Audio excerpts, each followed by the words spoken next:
सुभाष चंद्र बोस ने देखा था, वो सपना वो है जो शहीद आजम भगत सिंह ने देखा था, वो सपना वो है जो करोड़ों लोगों ने देखा था कि भारत एक दिन सनातन हिंदू राष्ट्र बनेगा। कश्मीर से कन्याकुमारी तक, अटक से कटक तक भारत एक है, और भारत एक तभी तक है जब तक सनातन एक है।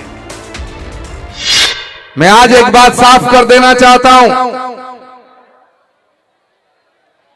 कि कलयुग के अंदर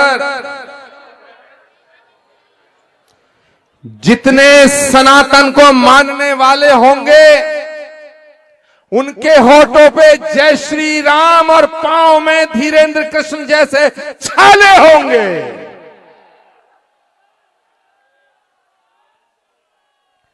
मैं आज फरीदाबाद के इस दशहरा मैदान से सबसे पहले उस मां को नमन करता हूं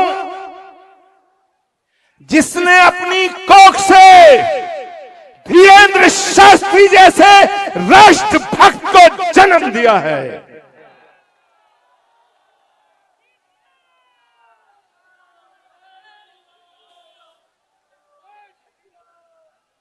मैं पूज्य माता श्री के चरणों में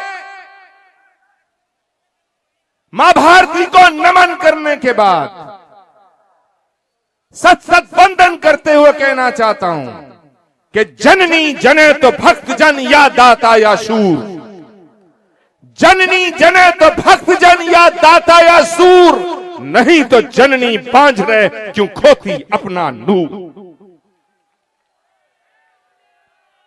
मैं उस मां को नमन करता हूं। और मेरे दोस्तों, यहां सभी पूज्य संत उपस्थित हैं। आप लाखों की संख्या में यहां मौजूद हैं, लेकिन कुछ चंद लोग हैं जिन्होंने धीरेन्द्र कृष्ण शास्त्री के पांव को देखा होगा। पूज्य सुधांशु जी महाराज भविष्य के बारे में बता रहे थे। राजू दास जी महाराज का गला पड़ गया। लोकेश मुनि जी ने अपनी बात कही, लेकिन मैं एक बात आपके श्री चरणों में निवेदित करता हूं कि ताली बजाना आसान है, नारा लगाना आसान है, भाषण देना आसान है, फूलों की माला पहनाना आसान है, लेकिन धीरेन्द्र शास्त्री की तरह पांव के छालों की दर्द को झेल के इस पदयात्रा को निकालना आसान नहीं है।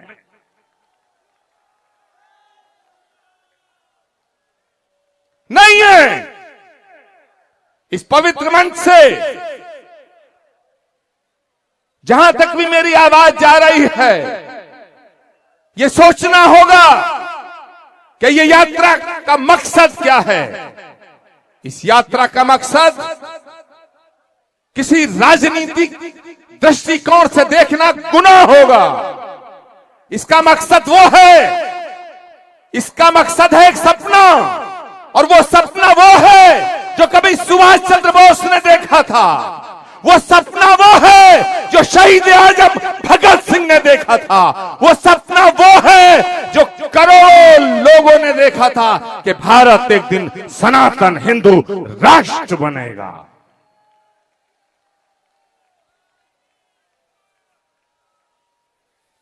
ये छत्रपति शिवाजी का देश है, जिन्होंने पूरी जिंदगी का संघर्ष स्वीकार किया, लेकिन औरंगजेब के सामने सर झुकाना स्वीकार नहीं किया। यह महाराणा प्रताप का देश है, जिन्होंने घास की रोटी खाना स्वीकार किया, लेकिन अकबर के सामने सजदा करना स्वीकार नहीं किया। यह धीरेन्द्र कृष्ण शास्त्री का देश है।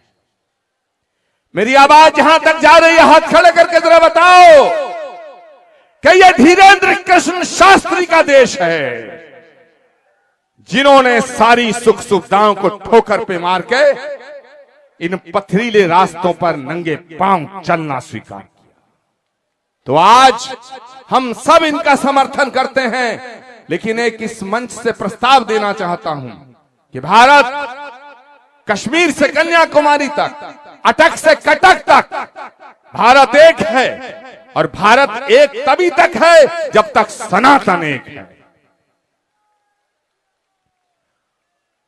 जब तक सनातन है तभी तक भारत है, और जब तक भारत है तभी तक सनातन है। भारत को सनातन से अलग करके नहीं देखा जा सकता, सनातन को भारत से अलग करके नहीं देखा जा सकता। और उसका मुख्य कारण यह है, मैं आज इस पवित्र मन से कहना चाहता हूं कि लोग कहते हैं कि भारत में सभी धर्म समान है। मैं कहता हूं यह गलत बात है। भारत में सभी धर्मों का सम्मान है। धर्म सिर्फ सनातन है जिसकी उत्पत्ति भारत की भूमि पे हुई है। हाथ खड़ा करके बोलिए, सत्य सनातन धर्म की, सत्य सनातन धर्म की, सत्य सनातन धर्म की। इस पवित्र मन से एक प्रस्ताव देता हूं भारत के यशस्वी प्रधानमंत्री नरेंद्र मोदी जी को, भारत के प्रधानमंत्री यशस्वी नरेंद्र मोदी जी को, कि भारत के करोड़ों सनातनी चाहते हैं कि भारत में कॉमन सिविल कोड जल्दी लागू होना चाहिए। मैं जहां तक मेरी बात का समर्थन करो, हाथ खड़े करके जय श्री राम का उद्घोष करो। मैं मन से चाहता हूं कॉमन सिविल कोड लागू होना चाहिए। भारत में पैदा होने वाला प्रत्येक व्यक्ति एक समान होना चाहिए। दूसरा प्रस्ताव, और मैं पूज्य धीरेन्द्र शास्त्री जी से यह अपेक्षा करूंगा कि जब वो अपना आशीर्वचन दें तो इस प्रस्ताव को अपने माध्यम से भारत की शीर्ष सत्ता तक पहुंचाने का प्रयास करें।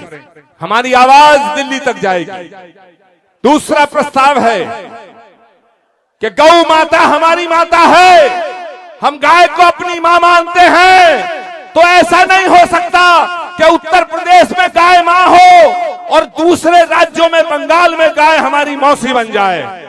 पूरे भारत में गौवध पर प्रतिबंध लगने का राष्ट्रीय कानून आना चाहिए। हाथ खड़ा करके मुझे बताओ, उद्घोष करो जय श्री राम, जय श्री राम, जय जय श्री राम, जय जय बागेश्वर धाम। वो कायर और भयातुर हैं जो संदेश पठाते हैं। सच्चे योद्धा सर देते हैं पर सर को नहीं झुकाते हैं। इन्हीं शब्दों के साथ सभी संतों के चरणों में नमन करते हुए अपनी वाणी को विराम देता हूं। और हम सब इकट्ठा हुए हैं। कोई 100 किलोमीटर चल के आया, कोई 500 किलोमीटर चल के आया। मुझे यहां से श्री कल्की धाम जाना है, लेकिन हम सब यहां आए हैं वो इसलिए आए हैं कि धीरेन्द्र शास्त्री जी, बागेश्वर धाम सरकार का हर एक फैसला जिसके हम साथ खड़े हैं, अपनी जिंदगी की आखिरी सांस तक, खून की आखिरी बूंद तक हम आपका साथ देंगे और आपके साथ खड़े रहेंगे। इन्हीं शब्दों के साथ मैं अपनी वाणी को विराम देता हूं। नमः पार्वती पते, हर हर